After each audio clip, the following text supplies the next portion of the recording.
ఒక 10 నిమిషాలు 15 నిమిషాలు ఒక మనిషిలాగా, ఒక తండ్రిలాగా, ఒక తాతలాగా భవిష్యత్ తరాల మీద సోయితో పనిచేయని చెప్పి నేను ముఖ్యమంత్రికి చెప్తున్నా. నేను అడుగుతున్నా, నిన్న మా జగదీష్ రెడ్డి గారు కూడా అడిగినారు, ప్రభుత్వ భూమి అని చెప్తున్నారు పెద్దలు. ప్రభుత్వ భూమి అయితే దొంగల్లాగా ఎందుకు పోతున్నారు? అందరికీ దొంగల్లాగా ఎందుకు పోతున్నారు? ప్రభుత్వ భూమిలోకి అర్ధరాత్రి పోయి దొంగల్లాగా జేసీబీలు పెట్టి దొడ్డిదారిన పోయి పిల్లలు ఆందోళన చేస్తుంటే వారితో మాట్లాడకుండా దొడ్డిదారుని ఎందుకు ఈ ప్రయోగాలు చేస్తున్నారు? నెంబర్ 1. నెంబర్ 2, మీరే కదా కోర్టుకు చెప్పారు, మార్చి 27, 28 నాడు ఒక పిల్ పబ్లిక్ ఇంట్రెస్ట్ లిటిగేషన్ ఒక ఎన్జిఓ వాటా ఫౌండేషన్ అని వారు ఫైల్ చేస్తే మీరే చెప్పారు కోర్టుకి 10 రోజులు సమయం ఇవ్వండి, మా జవాబు చెప్తాము, కోర్టులో మా కౌంటర్ ఫైల్ చేస్తాము అన్నారు.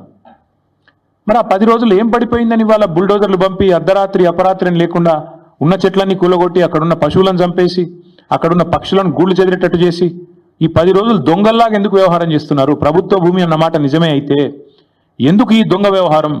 ఎందుకు పగటిపూట పోవట్లేదు? ఎందుకు అర్ధరాత్రి దాడి చేస్తున్నారు?